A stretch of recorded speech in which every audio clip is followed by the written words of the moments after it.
नमस्कार मित्र आणि मैत्रिणींनो. या व्हिडिओमध्ये आपण हे अशा प्रकारचं नैवेद्याचं जे पान आहे ते शिकणार आहोत. एकदम सोपं आणि सुंदर आहे. चला तर मग व्हिडिओला सुरुवात करूया. इथं मी हे पहिल्यांदा अस्तरचं कापड घेतलेलं आहे. त्याची जी लांबी आहे ती 20 इंच आहे आणि रुंदीला मी ते 14 इंच घेतलेलं आहे. आता हे डबल फोल्ड केलेलं आहे. डबल फोल्ड केल्यानंतर अशा प्रकारे 7 इंचावर मी इथे हे मार्किंग केलेलं आहे. त्यानंतर 10 इंचापर्यंत आपल्याला सरळ रेष मारून घ्यायची आहे. म्हणजे त्याचा जो शेप आहे तो 10 इंचापर्यंत आपल्याला सरळ ठेवायचा आहे. आणि खाली जो 10 इंचाचा भाग आहे त्याच्यामध्ये आपल्याला अशा प्रकारे पानाचा आकार देऊन घ्यायचा आहे. पानाचा आकार दिल्यानंतर आता आपल्याला हे कट करून घ्यायचं आहे.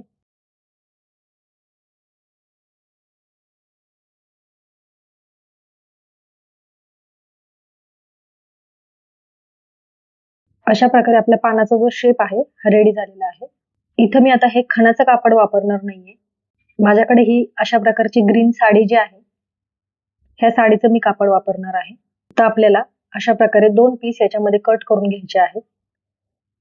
दोन्ही साईडनी मी साडीचं जे मेन कापड आहे तेच वापरणार आहे. म्हणजे दिसायला ते एकदम सुंदर दिसेल आणि दोन्ही साईडने आपलं फिनिशिंग जे आहे ते एकदम छान दिसेल. काठ जो आहे तो देखील मी याचा अर्धाच वापरणार आहे. आता सगळ्यात पहिल्यांदा आपण जे हे अस्तर कट केलेलं होतं हे आपल्याला मेन फॅब्रिकवर ठेवायचं आहे आणि हे अस्तर पहिल्यांदा आपल्याला या पानाला सगळ्या बाजूनी शिवून घ्यायचं आहे. याचा काठ जो आहे तो मी पूर्ण घेणार नाहीये. वरचा जो गोल गोल काठांचा जो भाग आहे तो मला नकोय. फक्त जो खालचा स्ट्रेट काठ आहे तो मला इथं हवाय. त्याच्यामुळे मला जेवढा काठ हवाय त्याच्यावर हे अशा प्रकारे पान ठेवलेलं आहे आणि सगळ्या बाजूने मी याला टिप मारून घेत आहे. तुम्ही इथे कोणतंही कापड यूज करू शकता. खणाचंच कापड हवंय असं काही नाहीये. मला हे कापड जे आहे हे खूप आवडलं. त्याच्यामुळे मी हे जे कापड आहे ह्याचं हे पान बनवणार आहे.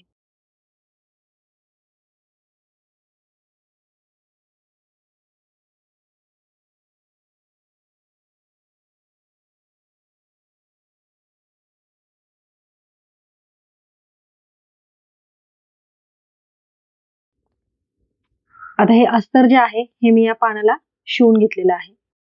अस्तराच्या बाजूचं जे हे एक्स्ट्राचं कापड आहे ते आपल्याला कट करून घ्यायचं आहे. मेन जे कापड आहे हे आपण थोडंसं एक्स्ट्राच ठेवतो कारण कापडाचे धागे दोरे निघतात. त्याच्यामुळे शिवून झाल्यानंतर आपल्याला एक्स्ट्राचं जे कापड आहे ते कट करून घ्यायचं आहे.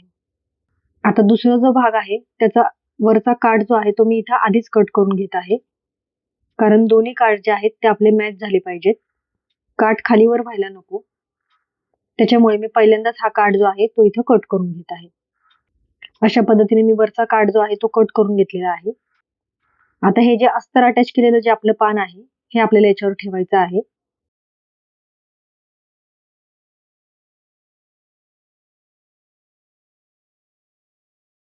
आता वरचा जो हा सरळ भाग आहे याच्यामध्ये मध्यभागी मी हे मार्किंग जे केलेलं आहे हा भाग आपल्याला शिवायचा नाहीये. बाकी सगळ्या बाजूने आपल्याला इथं टीप मारून घ्यायची आहे. मधला जो भाग आहे तिथून आपण हे पान जे आहे हे उलटवून घेणार आहोत. त्याच्यामुळे मध्यभागी आपल्याला शिवायचं नाहीये. आता मी इथं अर्धा इंचापेक्षा एक रेघ कमी अंतर घेतलेलं आहे आणि अशा प्रकारे सगळीकडून मार्किंग करून घेतलेलं आहे. म्हणजे सगळ्या साईडने आपली जी गॅप आहे ती सेम यायला पाहिजे. शिवताना आपलं कुठेही अंतर कमी जास्त व्हायला नको यासाठी मी सगळीकडे इथं मार्किंग करून घेतलेलं आहे. आता आपल्याला या मार्किंग वरूनच बरोबर टीप मारायला चालू करायचं आहे आणि सगळ्या बाजूने हे पान जे आहे हे शिवून घ्यायचं आहे.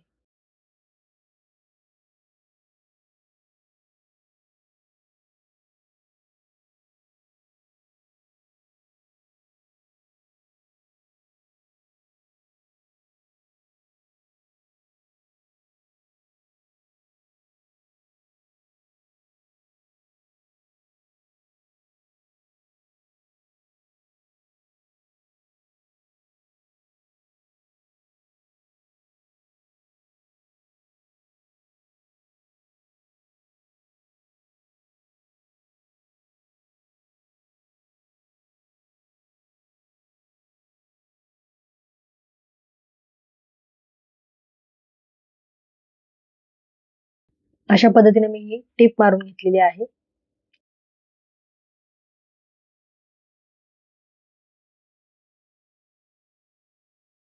आता परत आपल्याला हे एक्स्ट्राचं जे कापड आहे साईडचं ते कट करून घ्यायचं आहे.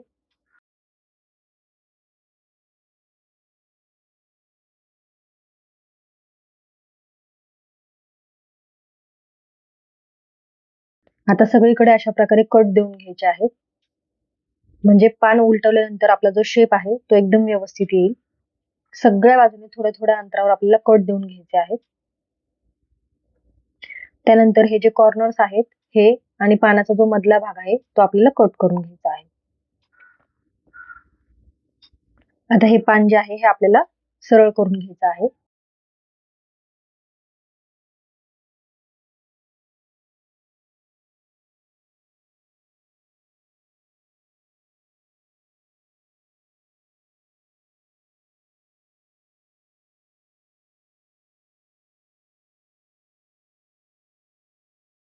आता याच्यावर आपल्याला इस्त्री करून घ्यायची आहे. अशा प्रकारे आपले पान दिसत आहे. आता वरचा जो भाग आहे आपला आपण ओपन ठेवला होता त्याच्यावर आपल्याला टीप मारून घ्यायची आहे.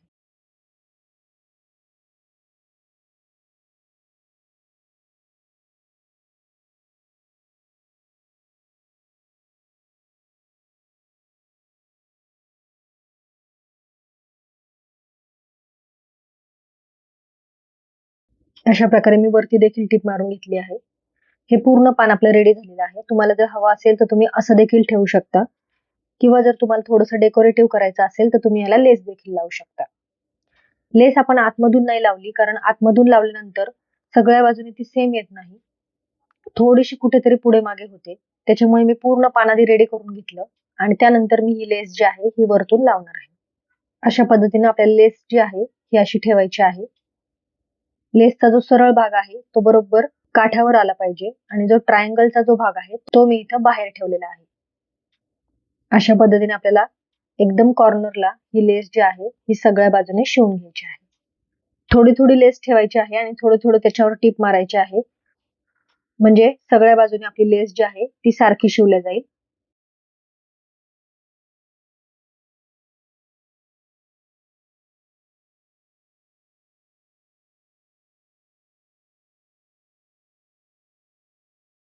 पानाचं जे टोक आहे तिथं आपल्याला आकार जो आहे तो व्यवस्थित ठेवायचा आहे आणि ही लेस जी आहे अशा प्रकारे वळवून घ्यायची आहे आणि त्याच्यावर टीप मारून घ्यायची आहे.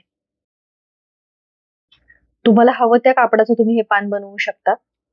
शिवण्याची पद्धत जी आहे ती पूर्णपणे सेम आहे. पानाचा जो साईज आहे हा परफेक्ट आहे. तुम्ही याच्यापेक्षा छोटं किंवा मोठं कसंही तुम्हाला हवं तसं तुम्ही शिवू शकता.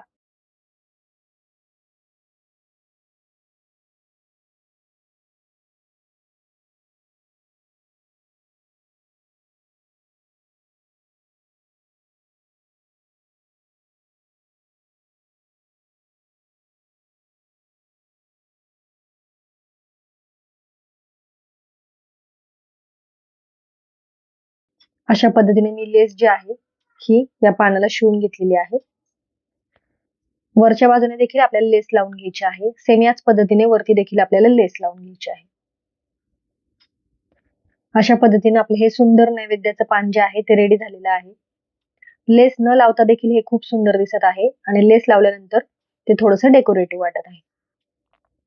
हा व्हिडिओ तुम्हाला कसा वाटला हे मला कमेंटमध्ये नक्की कळवा. चॅनलवर जर नवीन असाल तर अशाच नवनवीन व्हिडिओसाठी चॅनलला जरूर सबस्क्राईब करा. अजून कोणते व्हिडिओ जर तुम्हाला शिकण्याची इच्छा असेल तर ते देखील मला कमेंटमध्ये जरूर कळवा. व्हिडिओ शेवटपर्यंत पाहिल्याबद्दल तुमचे सगळ्यांचे धन्यवाद. भेटूया पुढच्या व्हिडिओमध्ये.